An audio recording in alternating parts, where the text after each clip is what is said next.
Real Estate with Sharon McNamara, sponsored by Boston Connect Real Estate Services. Hi, I'm your host, Sharon McNamara, and you are listening to Talk Real Estate Roundtable. Let me share a little bit about my background before we get started. I am the broker-owner of Boston Connect Real Estate, a boutique firm that is home to over 30 real estate sales and marketing agents who service home buyers and home sellers throughout Boston, the South Shore, the South Coast, and Cape Cod. Our firm takes pride in assisting our clients in the next chapter of their lives by taking a holistic approach to their real estate endeavors. We believe that every move should be a moving experience. Every week, my co-host Melissa Wallace and I will provide you with my team's unique marketing approach to selling homes and share with you our expertise in navigating the home buying process. We value the experience of our agents at Boston Connect Real Estate so much that not only will you hear my perspective on real estate topics, occasionally you will hear the expert thoughts and opinions of our experienced agents at Boston Connect Real Estate. Be a part of our roundtable. If you have any questions during the show, please call 781-837-4900. We love to talk real estate. Follow us on Facebook, Instagram, and wherever you like to listen to podcasts at Talk Real Estate Roundtable. If you would like a one-on-one consultation with me and my team to discuss your real estate needs, you can connect with me at bostonconnect.com or 781-826-8000. Now, sit back, relax, take good notes, and let's talk real estate. South Shore neighbors, this is Sharon McNamara, and you are, of course, listening to Talk Real Estate Roundtable. And I am solo today in my house here at Boston Connect Real Estate. Melissa Wallace, my sidekick, is off this morning, and I have a guest in the house, though, so I'm super excited about that. You have had him on here with me before. He is the person I have on and I get the most phone calls about after the fact. So I want to introduce everybody to Jake Turner. And Jake is from Premier Restoration. He's our mold guy. I got a guy. It's Jake. Good morning, Jake. Good morning. How you doing? I am doing, just living the dream right now. And we have David, who is in the WATD studio. Good morning, David. Good morning. I'm so glad that we have you with us this morning. Things seem a little low on my end. How are things over there? It's a little bit low over here, so you might want to turn up your microphone. Okay, perfect. So I am here. Now I feel like I'm screaming at myself. It's like I can't hear the studio loud enough, but we'll figure that all out. So you know what? I want everybody to know who Jake is, again, from Premier Restoration. So, Jake, if you wouldn't mind, tell everybody who you are, what you do, how long you've been doing this, all that great stuff. Absolutely, yeah. So, as Sharon said, that I'm Jake Turner with Premier Restoration. I've been in the industry for almost 10 years now. Some of you guys might be familiar with me. I actually used to own and run Pro Enviro back in 2019, ran that for a few years, and earlier this year decided to kind of make a shift, dive a little bit more into some other services and really just kind of broaden our horizon a little bit. And, we kind of kicked off February this year. Things are going really well, and like I said, now we got kind of a few more services that we offer. So we've done mold, kind of forever.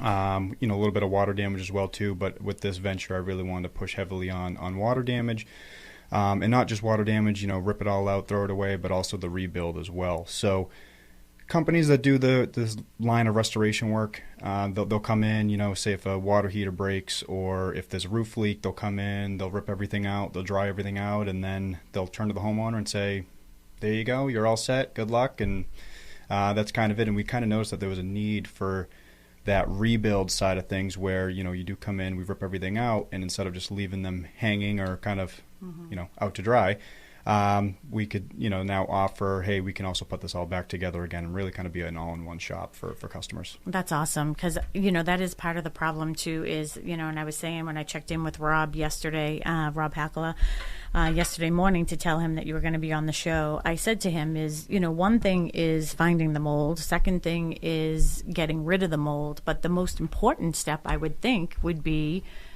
making sure that the situation is taken care of, right? Yeah, absolutely. I think that's probably the most important thing. At the end of the day, in theory, you could hire any company that you want to, whatever method, whatever products they're telling you they're going to use. At the end of the day, if you're not fixing the root of the problem, it's just going to come right back again. Mm-hmm. And now, so when you're doing all of that type of the restoration part of things, you know what, let's take this back in baby steps. So I want to let everybody know our phone number. So we are here, 781-837-4900. You are listening to Talk Real Estate Roundtable this morning.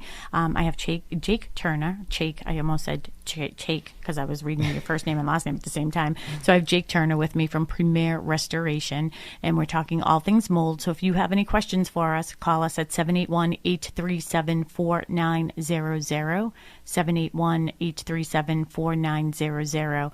And I am trying to get everything up on clearly I need Melissa here with me because I can't maneuver everything, but I am trying to get us up on Facebook as well. So as I said, David is in the studio and he is ready to take some phone calls for us. And I got to tell you that kid, David, he worked really well under pressure. Yeah, right. It was. We almost didn't go on this morning, Yeah. but we got it figured out in the last second. We So got that the buzzer figured beater. out. We're good. Yeah.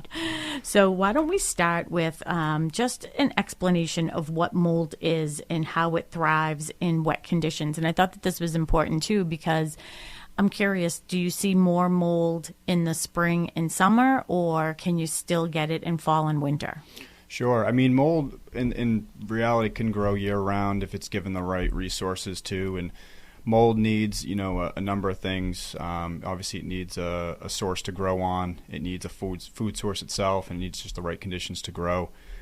Typically, humidity over 60% allows for mold to grow. So in theory, if mold exists, which mold exists everywhere. It's in our everyday environment. It's on our clothes. It's in the food we eat. It's on, we drink the stuff. As gross as it might sound, it's like I said, it's a little bit of everywhere. So if you're outside, you're opening up windows, you're opening up doors, or you're going out for a walk, you're bringing mold back inside the house with you. And if your conditions inside your home are the conditions that mold thrives on, mold can actually root itself and it can actually begin growing inside the home. Now, it's not as simple as you walk outside, you have mold on your clothes, you walk outside. I'm not saying your house is going to, get all moldy, but it just the process, or the thought process that mold does exist everywhere. And as long as you can control the space, control the conditions, mold won't grow in your home.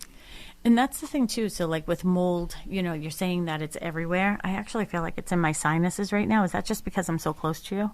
It could be, yeah. I think I radiate just mold. I've just been in it so long that it just comes out of me. But it's so interesting. Like, your personality is one of the things that I love about you, too, because you're not an alarmist, right? Like, you go into places, you notice it.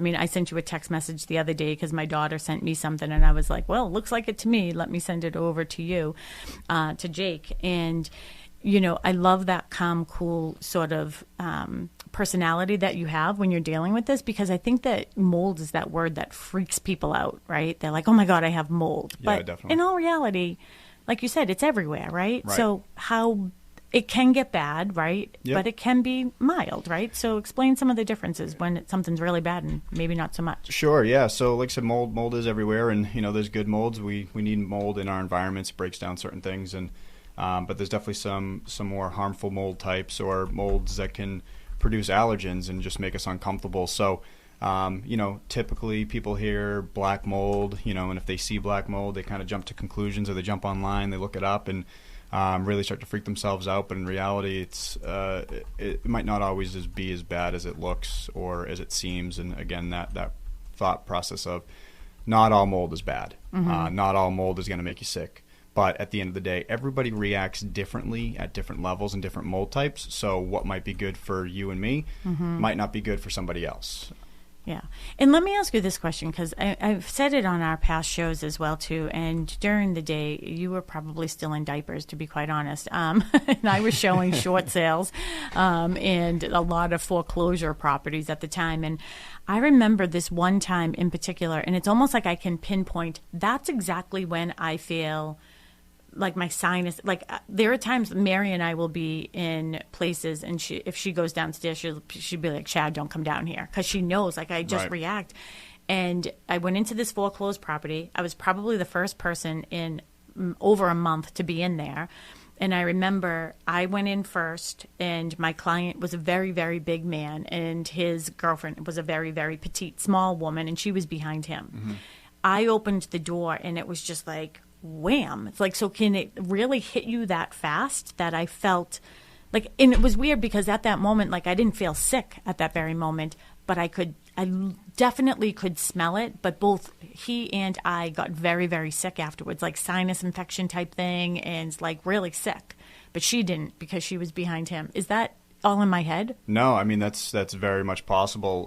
There's another agent that we work with, and he calls me as soon as he walks in the front door of a house. It's like he just has a radar for it, and same thing, like his eyes kind of, they swell up a little bit. His sinuses really go, and he'll just be, Jake, there's mold here. I'll be like, all right, where is it? And he's like, I don't know. I just know it's here. And sure enough, he's never been wrong. It's just to some degree, and some are major, some are minor, but it's just that everybody's different. And for that particular, story, whether she was shielded from it or not, she just might not have been reactive to that mold type. Oh, that's a good point. That would just be the more so that she maybe doesn't have a reaction to that type of mold. And I mean, I know for myself, I don't get it as bad. I mean, if I did, I probably wouldn't be doing this line of work. But that I just build up such an immunity to it, which isn't a good thing. But I will say that it's best to always have it checked out. Don't jump to conclusions. You can have your home tested, you can have it inspected, and we can kind of go through everything and see what's going on. Yeah, and you are so good about that too. I mean, we have your digits, and we just like text you all the time and just say, hey, can you come and look at this? Can you come and look at that? And one of the things that I really, truly love and appreciate about you is that you are so honest about the process, and people are always worried, oh, well, if you have a mold guy come in here, of course he's going to tell me mold, so he just charges me for mold. But I have to tell you, there have been many situations where, the home inspector will come in and say, oh, I see a black-like, mold-like substance because it's black. And you've come in and you'll be like, nope, this isn't mold, So I love that about you because it's nice for me to be able to refer people and know that they're not going to be taken advantage of. Right. Yeah. And we treat everything, not everything, every inspection doesn't have to be a job. Our goal is to educate people. And even when I come into a scenario where there is mold and, their first question, well, how much is it going to cost? Do I have to treat it? And they kind of already start jumping down that avenue. And I always kind of stop people right there. And I say, well, look, at the end of the day, it's not my job to tell you to treat it or not. That's not why I'm here. I'm here to tell you, if there's mold, what kind of mold is it? Where did it come from? And what do we do to prevent it? My goal isn't saying, okay, you have to take care of it. This is what you have to do, because I can't tell you whether you have to treat it or not, because it might not affect you. I mean, people could live with this, mold in the attic for 30, 40 years and have no issues whatsoever. And then when they go to sell their home, the home inspector will kind of flag that. Then we'll come in and it's the same story over and over again of, hey, no, we don't have to treat this, but the new buyers coming in, maybe they have they're immunocompromised, they have mold sensitivities, they have a newborn, they have pets, and it might be something that they want treated before they move in. Yeah, and too, I think, like you're saying, it might affect different people different ways, and if you have some like an older person, like our seniors and stuff like that, maybe they have COPD, or people with asthma and stuff like that might react differently to it. So let's talk a little bit about like when people call you, and I think you were talking about whoever that other agent was, that he has like this radar, and I feel like my literally my cheeks will like start to burn, and I know it's not in my head, but I do have a nose for it. And you were in the office the other day dropping something off, and I was like, can you come here for a second, because when I come down, like something kicked on downstairs, because I have a dehumidifier downstairs, because I'm not petrified of mold, but I don't like that moldy, mildewy smell. No.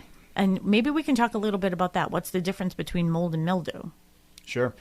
It's the age-old question. I feel like I've been answering this ever since I started in this industry. But mold and mildew, I mean, mildew, again, they're often related to one another, or people will throw it in the same category, and they're really not the same. Mold is that three-dimensional growth that you see. It's usually an allergen, or produces like mycotoxins. It's something that's really just not great to have, right? It's something that's going to affect you in some way or another. And again, whether those are minor or major, it isn't really the thing. Versus mildew, it's more flat. It can be an allergen for sure, but it's usually not something that's going to cause major harm to your health. And again, they shouldn't really be thrown together, or just, it's just mildew, or it's just mold. No, they're two different things, and they're handled kind of differently as well too. So we just had one of our favorite agents walk in the door here, Emmy Flaherty.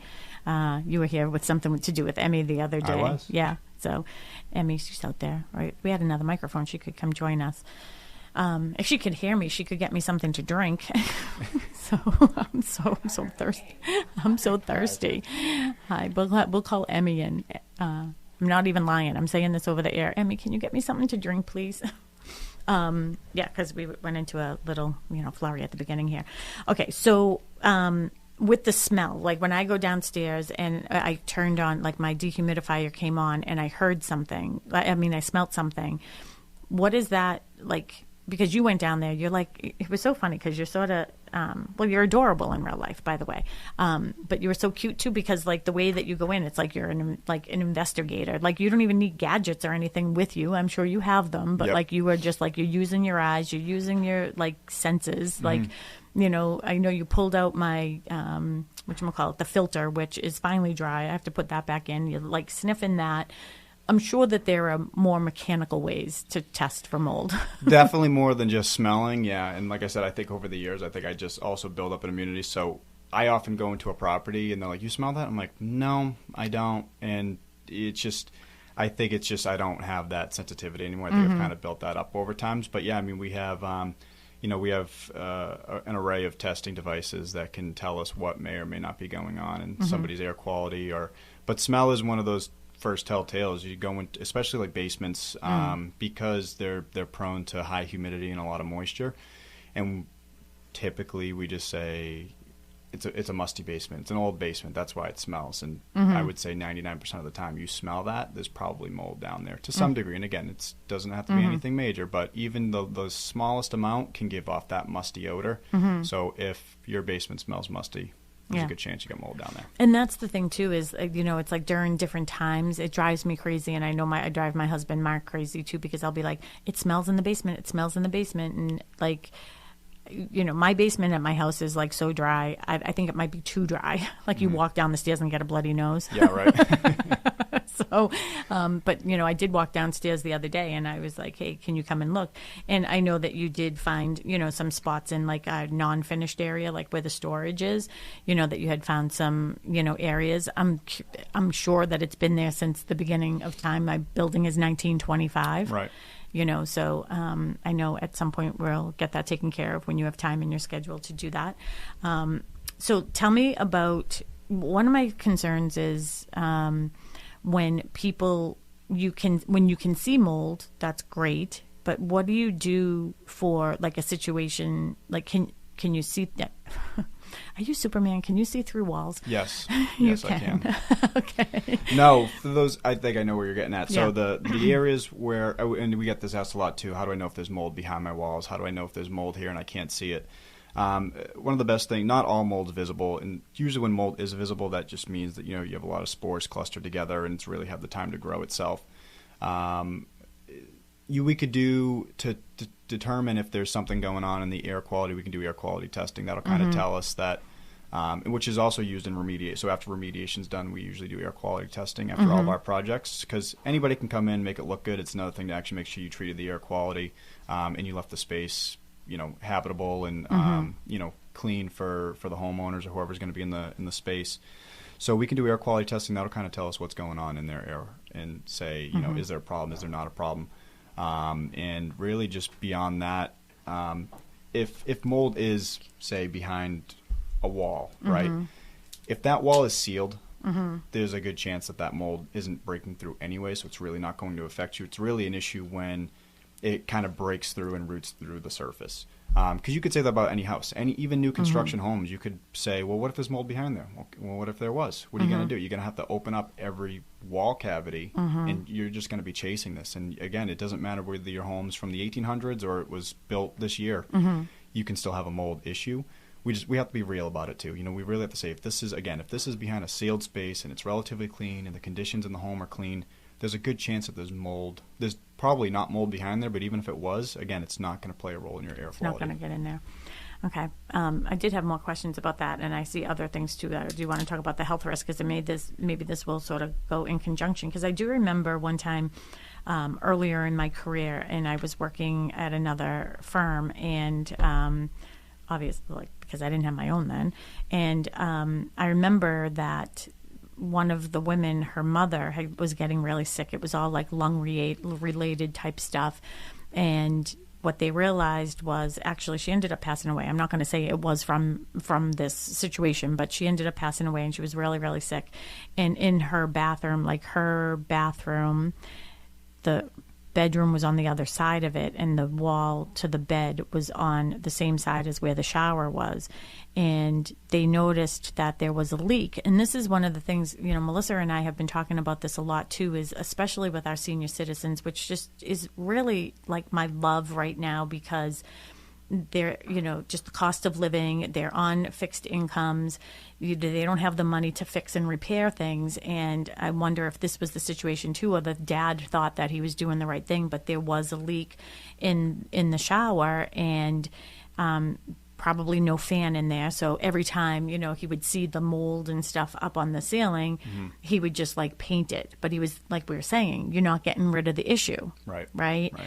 And after the mother, had passed away and everything, and they were going through the house, they decided to cut out like the ceiling and behind the shower because they wanted to like do it the right way.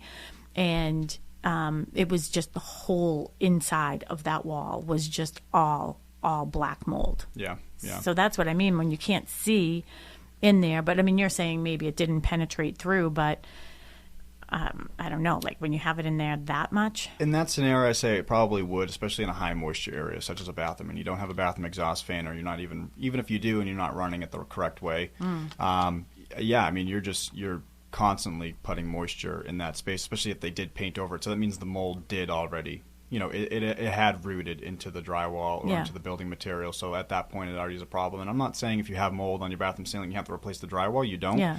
As long as you clean and treat it properly and you get to it faster. I've seen bathroom ceilings that are, all different colors, and it's those scenarios typically, you got to take it out at that point. But we have moisture meters too. So typically once drywall or any other porous material reaches a certain moisture percentage, we'll have recommendations to have it removed or clean, treated, and, painted over. Do you have situations where you do walk into people's homes and you're like, oh my goodness, like how are you living? Like, why have you let this go so long? Absolutely. I just don't say that. I know you don't say it, but in your head, that's what I mean. In my head, for sure. Yeah.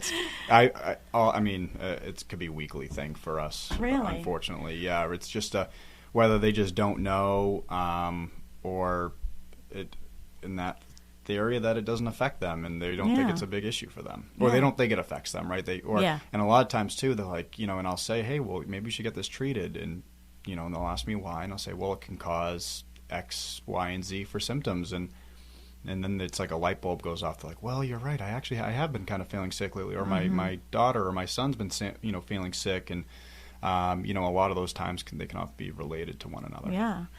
Yeah, it is. And like I said, one of the things that I've been recognizing and noticing is, going into some of these homes, and, I'm not picking on the seniors. I just think our seniors, like I said, they're in a situation where they don't know. And I actually had David Tortolot on from Homestead Mortgage a few weeks ago as well.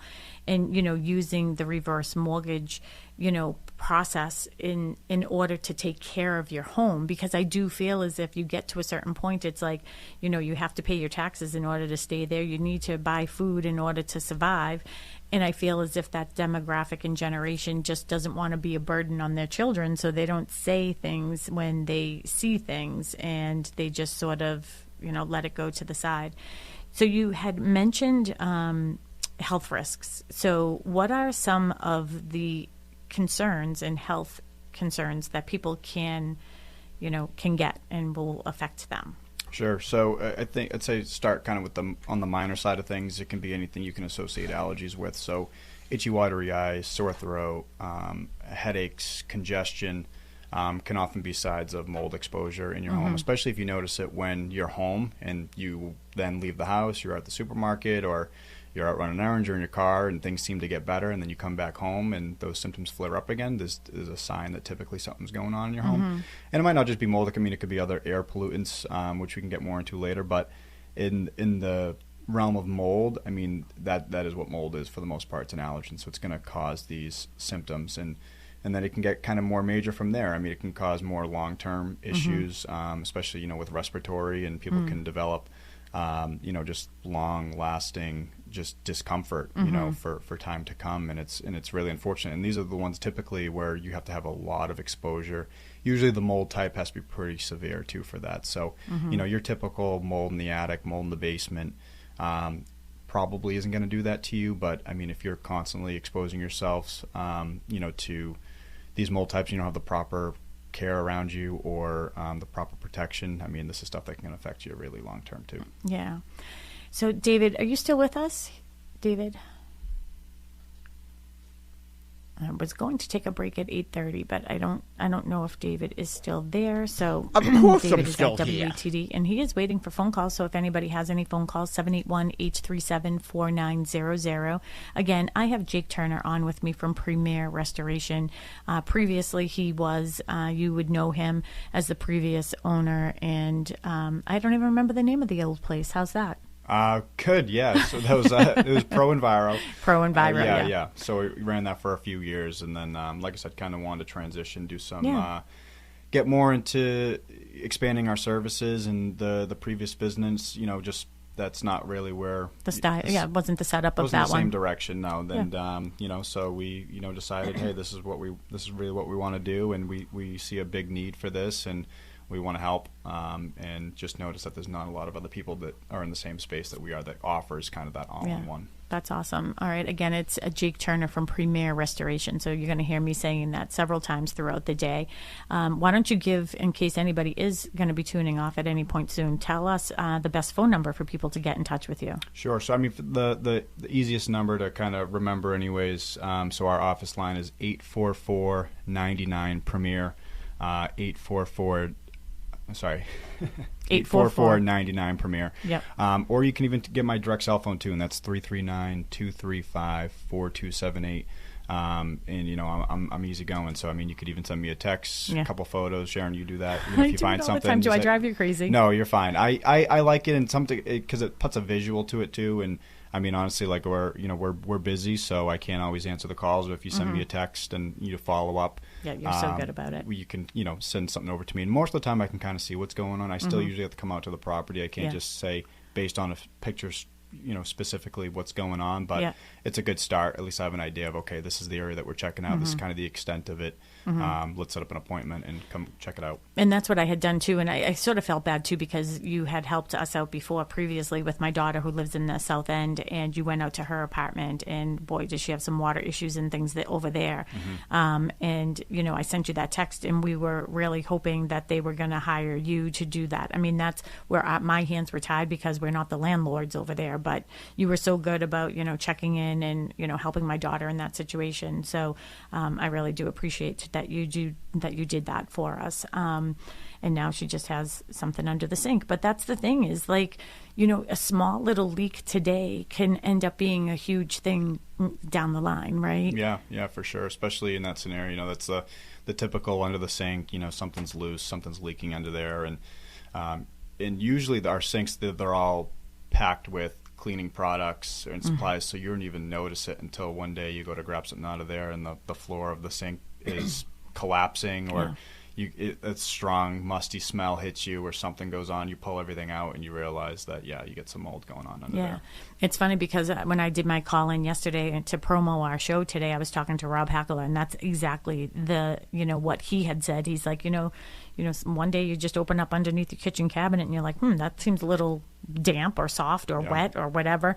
And that's when you realize that you have the problem. But that's one of the suggestions I had is, quarterly people should be walking around their house. We talk about it all the time here. Like, and the reason why I say do it quarterly now too is because I one time found a crack in my chimney because I never walk on that side of my house. So I never saw it. I went over to say something to my painter, and I was like, wait, there's a big crack in my chimney.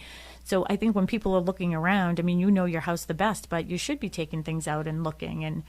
But everyone's in such a hurry right now. Tell me, what are the main areas? Like, what are the most common areas where you're seeing this or you're getting phone calls? I'd say our most common areas, or really is attics and basements. I'd say more on the real estate side of things. So typically when, buyers are, they're having a home inspection, the home inspector typically flags something. They'll say it's a mold-like substance or there's some discoloration. They'll let the agent or the buyers know, and then they'll give us a call. We'll come out and check it out. So I'd say attic, basement, crawl spaces are the most problematic areas for mold growth because it's not a conditioned living space. It's subject to humidity and moisture over the years, so it has a chance to grow. And then beyond that, for like on the water damage side of things, it could be the kitchen, cabinets. It could be the laundry. It could be a hot water heater. It could anything that's pumps water through or any type of moisture is typically an issue for us, and that can be any time of the year. And as we get into these winter months, we had it last year back. It was actually last February or January. All those pipes froze, my own did. Like my water main itself froze before it even got into the house. It was so bad, and I mean the amount of calls we got for cracked pipes and leaks and everything else, and it was because we're not used to those extreme, cold temperatures around here. And I mean, I couldn't tell you. I personally don't know the last time that has happened like that, but. I'm married to a plumber. I could probably exactly tell you when, because that's when he gets the phone calls too, right? Yeah. He doesn't generally get the phone call when it's frozen. He gets it when things have thawed out and everything's leaking. And that's when things are leaking. So people are keeping their eyes open for it. I want to give the phone number again because honestly, Jake, the last time we had you on, the phones were ringing all the time. People trying to get in touch with you. Again, I have Jake Turner from Premier Restoration on with us, and we are talking all things mold. So if you have a question for Jake, feel free to call. If you have a call about real estate, I'm here too. So 781-837-4900. You can get in touch with us through the studio, or if you are on Facebook, I know we're on Facebook too, you can catch us on Boston Connect Real Estate, and you can send us a message through Facebook. You can also, I gave my phone number out live yesterday too on WATD, 781-294-4848. I have my phone here if you want to send me a text. I was writing little notes as we were going through. So with the restoration process of things, I'm not going to talk about like ripping things out and doing all of that. When you said, I'm all over the place. I have so many questions for you. I'm just everywhere. And I don't have my sidekick, Melissa, here with me today. So you were saying the most common areas are the attic, the basements, and the crawl spaces? Correct. Okay. So I want to give people, like, let's give some people some, like, top tips. Like, don't do this because it's going to cause that. And I'm just going to give you some examples of what I've come across in my life of being a real estate agent and it's funny because I have been doing this so long. When I see things now, I'm like, all right, here's Jake's phone number. You better call Jake because this is what I think. And I think that people think that the price is going to be enormous. So let's not forget about talking a little bit about that before we end today too. But I'm going to give you some scenarios. You tell me good, bad, what you should, what you shouldn't do, and why, okay? All right. So here's scenario one. I went into a home, and it was a Cape-style house, and it didn't have dormers on the front, and underneath there were like these eaves on the front of the house, and it had little, like, hatch doors. Like they weren't real doors, but whatever, like little hatch doors, like for storage maybe or whatever. Yep. And when I looked in there, I saw insulation, and it was stuffed to the end, like all the way to the end. And then I saw all this wonderful black stuff in there. Not really wonderful. Tell me what that scenario looks like to you in your mind. Sure. So what you're describing is typically is referred to as a D-wall. It's kind of like attic space, just like you said, kind of at that floor level. What do you call it? A D-wall? A knee wall. Oh, a knee wall. Yeah. And, okay, that makes sense. Essentially, is the only way you're in there. You're kind of crawling around in there. You don't really have room to stand up.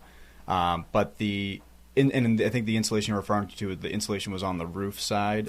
It was like on the floor part of it, and it went all the way out, so you couldn't see any light towards like the soffit area, right over the soffits. Sure.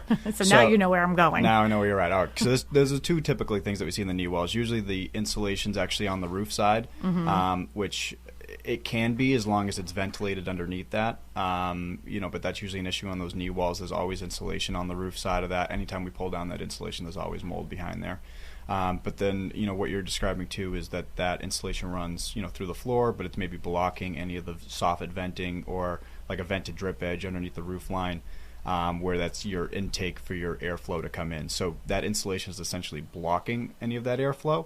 And in the event where moisture gets into the attic, which it usually does, that moisture has nowhere to go and it has nowhere to breathe now. So over time, you're going to get this buildup of moisture, which is going to then turn to some mold growth. So, typically you want to make sure that your insulation's not blocking any of your ventilation, and that's something that we can help out with as well too. Oh, perfect. Yeah. So, it's interesting too, because I can understand the mindset of a person who isn't in construction or isn't, that handy type of person and just doesn't understand. Because when that happened in this house, I, brought it to the attention of my client, and I was like, this certainly is like I would say this is mold. I can't say, so you would have to call in someone. And it was, again, you were probably in diapers, Jake, at that time. And, he said, when I looked in there and I could see sunlight coming through, I just assumed that should be blocked because I didn't want the cold air coming into the house in the winter. Right. So I can see why people do the things that they do, but this is why we're here. We're here to educate you on why you shouldn't do those things. And okay, so I'm going to keep on. I'm writing down different things that I want to talk to you about. But not right now. All right. So one of the things that you had said is about doing the insulation on the roof side. So there's one thing too, is sometimes people put the insulation on the wrong way, right? So the paper side should be out. The paper side should always face the heated space of the house. So in your attic space, the paper should be down towards the ceiling, so it's facing like the interior of the home. Yeah. And then the basement would be essentially the same thing. So the paper would face like the floor, not the like basement ground or anything like that. And like when you're looking in this knee wall area, you would look up and you would see paper, not insulation, right? So one of the things that you hinted upon is, you can do that, but you have to have some insulation behind it. So tell people what that is. It's called baffles, right? Yeah. So you would have what's called like a soffit baffle, and that would basically run right at the bottom of the roof decking or right towards the soffit, and that basically creates a channel of airflow for air to still come up through the soffit and into the attic space and vent properly while having the insulation as close as you can, so you're not experiencing any of that heat loss. Because that's an issue too. People will come in and they go, oh, I need my attic to breathe. I'm going to pull back that insulation. You're pulling back, sometimes just too much. And in the wintertime, you get snow, get snow on the roofs, and then you have that heat from, your first or second floor escaping up. Now you're starting to melt the underside of that snow, and you're actually going to get ice dams due to the lack of insulation. So the soffit baffles are really good. They achieve that proper ventilation while also maximizing the amount of insulation that you can get in there. So somebody just sent us a text, and he said, I heard Jake when he was a guest a few years ago, thanks to Boston Connect show. My son contacted him when he discovered a problem with mold. We couldn't recommend him enough for the timely remediation and professional approach to the problem. We are grateful to the knowledge he shared and the assistance he provided. Thank you, Boston Connect Real Estate, for introducing us to so many talented local companies. I have goosebumps going down my legs right now. That's so awesome, the person's name is John. So thank you, John, for that. And you know what? You made it worthwhile getting up this morning. Yes, and thank you, John, and thanks for trusting us to come in into a family member's home, especially, and helping them take care of that problem. I really appreciate that. Yeah, and that's the thing, too, is, I say this all the time, and I was talking to somebody recently, and, I am so fortunate, and especially in my office, like Kate Fisher just walked in. She's another full-time real estate agent here at Boston Connect Real Estate. I don't know what she and Emmy Flaherty, another full-time real estate agent here at Boston Connect. I don't know what they're up to today, but I'm sure if you had any real estate questions or needs, you could come by the office and they could help you at 19 Mattakesett Street. We're right here in Pembroke Center, across the street from Stop and Shop. So you are listening to Talk Real Estate Roundtable. Jake Turner, Premier Restoration, is on with us. And this message from John, it really does. People will say, like, what is the value? Like, why do you do this show? Do you get a lot of business out of the show? I'll be honest. There are people who do definitely call me because of the show. When I have my agents on Tuesday nights have become agent night, they're getting phone calls and everything. But it really is about giving the value, and the only people that I will have on this show are the people that I would have in my home.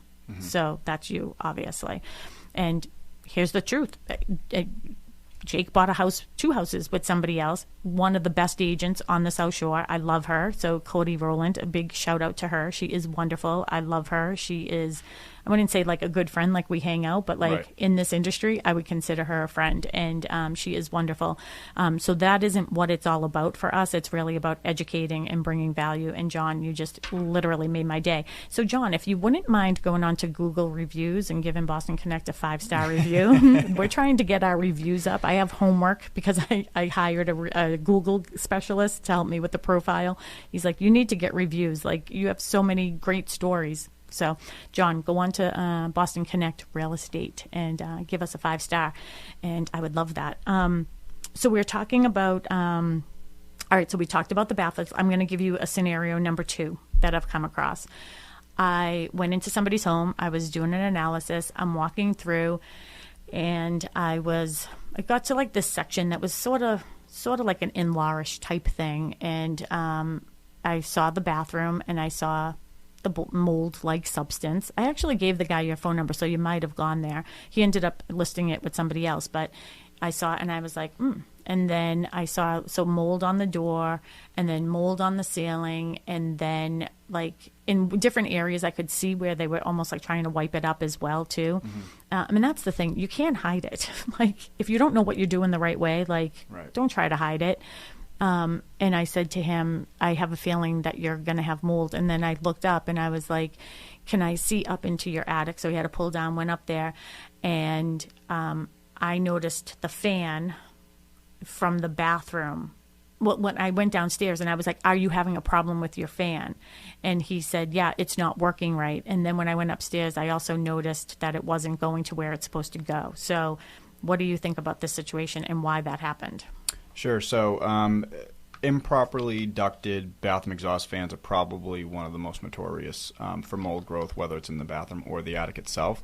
In the event where it's not ducted properly, that moisture it's not exiting the property. It's staying within the home, whether that's either coming right back down to the bathroom space because it's not vented, or it's going right into your attic, bringing all that moisture from the bathroom, from that 20-30 minute shower you just took. That's putting all that moisture and humidity into your attic space. It doesn't take too many of those to have an issue in the attic. Yeah, it's literally like bringing food right to the mold, right?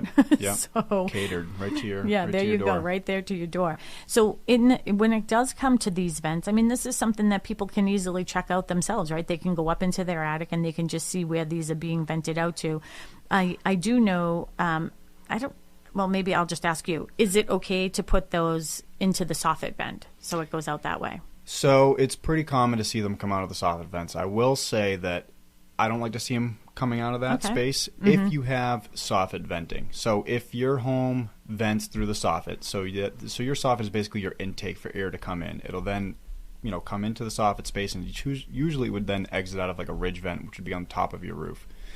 Now that soffit vent, if it is vented and now you have that bathroom exhaust vent also coming out of the soffit, that means all that hot, humid air that's coming out is getting circulated right back in. So you're just creating kind of this circulating. Now it's just a tornado of moisture. Yeah, pretty much, and it just keeps coming right back in. So typically I like to see that if you have soffit vents, you should actually have that bathroom exhaust vent vented right through the roof. It's a straight shot right in and out.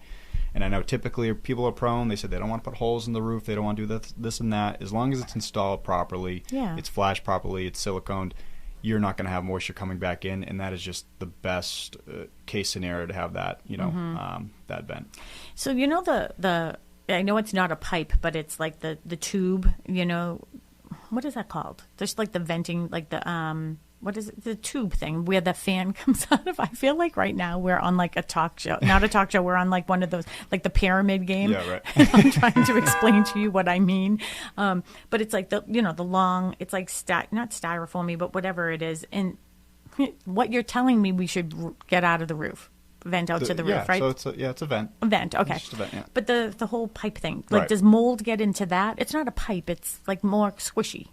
Yeah, so they call it's like an accordion style vent. So but it's still a vent. Okay. But the way that it's like ducting is basically Ducting, yes. Okay. Because when I think vent, I'm thinking where it's exiting, right? But the ducting So the work. ductwork Yeah, itself. yeah, Okay. Yeah. And there's a couple different styles too. The ductwork, your typical, your accordion style. It's it's pretty thin stuff. That stuff over the years can really deteriorate. It takes on a lot of heat, a lot of moisture, and those things typically end up falling. So we've seen them in the attics where they were vented the right way, but they actually just kind of disintegrated over time. Oh, really? Now they have ones that are actually like insulated. Oh. They're a little bit thicker, but they're going to really retain all that moisture. They're going to vent everything out properly. You're not going to have any heat loss, scenarios that we're worried about, and they'll typically hold up, in time. So what about because I've seen situations too where people are moving those around when they go up into their attic and they're pushing it to the side. That's the other thing too. Just be careful when you are doing that because you can easily push it right out of the vent where it's going. Yeah, you right? knock it right out, or sometimes the vents are too long too. Like I've seen them where they run from one end of the attic to the other. I mean, over 20, 30 feet, and that's just way too long. Way too long. I would say at most, I don't know what the protocol is or what the standard would be, but I wouldn't want to see that more than 6 or 8 feet long. So is there a code to it? I wonder if there's a code. There very well could be, and I don't know what it would know. be, but I would imagine shorter's the better. Which you just don't want, because I mean you're really you're almost pulling water. It's moisture, but you're pulling water from your bathroom through this long ductwork. Yeah. And that's spanning over your ceiling and all your insulation and everything in your attic space. And if that were to continue, if that were to fall apart and not, vent to where it's supposed to go, that's all going to come right and just sit right in your attic space or even come through. Yeah, because what I've seen people do is when they're moving it around because they want to get their suitcases up there or their Christmas tree or whatever the heck they have up there. I've had totes of rocks up there from when my kids were little and had to have a rock every time we went out. But when they're moving them around, it's almost like I've seen them where they've fallen in between two of the beams. Yeah. So it's almost like water sitting in there. So those are things that are going to cause mold growth too, right? Of course, yeah. And then and if that were to leak and crack, now you have all that water just kind of coming now into your ceiling. Now you're getting water damage in your ceiling. I love how you just said, of course. Of course, Sharon. But I'm asking questions so people on the other side, I know these answers. Remember, there's people listening. Right. Yeah. Okay? If you maybe they don't know. Right. If your ductwork is sagging or you have a big hump and it's in between your floor joists, that shouldn't look like that. So let's get that fixed. Yeah, let's get that fixed. So let's talk about that a little bit. We have 5 minutes left. So what are some of the things that, let's just say, hey, I don't know if I have mold. I'm just sort of concerned now because I listened to Sharon on the radio show. Do you have a process where, people can, you charge people to come out and just do an assessment just to sort of just looking, not because you think you have a problem, but just so you can, make sure you don't. Yeah. There's a word I'm thinking of, and I can't talk this morning. I didn't have coffee. So I would say that if preventative, yeah. So if you think you have an issue, or you don't know if you have an issue, you just bought a home, or you've been in a home for a while, give us a call. Have us come out and come take a look. So we don't charge to come out to do a visual inspection. So we can come out, take a look from top to bottom. We'll do some moisture readings if we have any suspect areas where there could be moisture. But have us at least come out and take a look and see if there's any problem areas or potential for problem areas. So even if you don't have a mold issue, but maybe I can catch something or before it even gets there, because that's ideal, right? Is to have us come in before there's an issue. Usually when I show up, it's usually not a good sign. So I know most people probably aren't too excited when the mold guys show up, but let us show up before it becomes a problem, and we can give you tips and preventative measures so that it doesn't. You don't have a problem. And we've been pushing too. So people who are thinking about listing, before it hits the market, let us come out and take a look and make sure that there's no issue coming on, because we've seen mold kill and ruins just so many deals, and they could have been so minor, and they could have been treated. And the treatment processes are usually a day, and and the cost to do them really isn't that significant to what it could cost you, losing a deal. Well, and that's one of the things that I say too is buyers think that things cost a lot more. So I always say this when I go to somebody's house and I'm doing an assessment. I'll say, oh, you should definitely give Jake a call and see if this definitely is, and then see what the cost will be. And because if you don't, let's just say it's to do an attic, and I'm just throwing out round numbers, it could potentially be $5,000 for you to do that. But if the buyer comes in and it comes up in home inspection, they're going to say that it's $20,000 to get rid of it, right? So you definitely want to do those things beforehand. And I know when I do assessments on people's homes, I'm always keeping my eyes open for things that I've learned through the show and through the specialists that I have. And of course, if you call Jake and you are thinking about putting your house on the market, like you have to refer them back to us, right? Not your other agent. Right. Yes, I know. I'm just teasing you. I would hope that you would know that. And again, Cody is great. I love Cody. But one of the things too, we didn't even get a chance, so I am going to have you come back on. I want to do that. We'll probably do that maybe sometime in the spring, because I think that that's an important time as well as water's coming in, unless I think of something over the winter and I say, hey, I better have Jake in here. When the whole process, what happens afterwards? Do people get a warranty, or how does that work? Sure. So in your standard, like a mold remediation scenario, like I said, depending on the project, can take anywhere from a day, maybe two. So it's a pretty fast process, and then about a week later, we'll actually come back out and we'll do air quality testing in the area. So we'll test all of our work. Not a lot of companies do that. We want to know, two reasons. One is we want to make sure the remediation, worked properly, and two, we want to make sure that you feel comfortable in your home. Again, a lot of companies can come in, they could spray whatever product they want on it, and it's going to look great, but, what are they actually doing, and, what are the products that they're using to? Some of these products can actually be worse than the mold itself. Oh, really? Some of the stuff on this market, and people come in, they'll just spray bleach on it, which bleach, that is not your answer, that is not your friend. For those listening, thinking that, oh, yep, I've had mold in my bathroom, I just spray bleach on it. Bleach and water, but is in water the issue? So bleach, like most standard household bleach, 97% of it is water. So there you go. So you're just feeding mold what it loves. Now, it is used in remediation. Don't get me wrong. A lot of remediators will use it, but it has to be in conjunction with another product too. So you're using something afterwards, like an antimicrobial or an antifungal, something that's going to help prevent that mold from coming back. So you can use it, just it needs to be used properly and safely. Yeah. I love that you said that you're just feeding mold what it loves, and that's certainly not anything that you do want to do. The dehumidifiers and that type of process, or like the air quality machines that people have. A lot of people have them in their homes now. Do you do any of that installation type stuff? Yeah, so we do dehumidifier installs. Air quality, like air purifiers and stuff, typically you don't need any type of hard install for that, but we can make recommendations on certain brands, or depending on the size of the space too. So we want to make sure that whatever you're buying is going to actually treat your space. And that's the biggest thing, even with dehumidifiers. People go, oh, I just bought a brand new dehumidifier, and they have a 2,000 square foot basement, but it's only rated to do 300 square feet. Yeah. Well, you're going to need probably 8 more of those to do what you need to do, and good luck to your electric bill there. But so we can come in and make recommendations and even provide installs too, and make sure you get the right machine. That's awesome. Well, again, we had Jake Turner on with me today from Premier Restoration. You really are just truly the best of the best when it comes to this, and I love having you come on. I love introducing you to my clients. I have to thank John again for his wonderful endorsement of you and of Boston Connect Real Estate. I really appreciate that. That is what our job is. We're here to bring you value, and I'm only introducing you to the best of the best. Tell everybody how they can get in touch with you again. Sure. So you can reach our office at 844-99-PREMIER, or you can reach me directly. That's 339-235-4278. Also, our website, Premier Restoration MA, like the state, Premier Restoration MA. And you can actually fill out a request right on our website. It goes right to us, and we can schedule an appointment right away. That's awesome.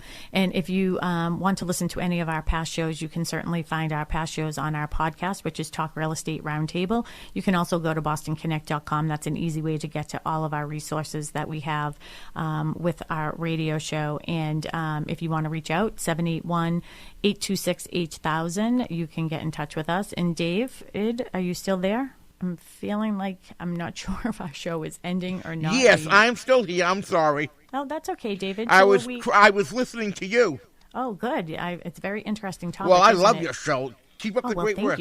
Are we at the end of our time here? Just checking. Yes. We're actually running over, yes. Okay, well, perfect. Well, thank you, David. Have a wonderful day. You did a great job filling in today. Thank you. Great show. Thank you to all of our listeners. We'll see you on Tuesday and next week. Thanks, Jake. Thank you.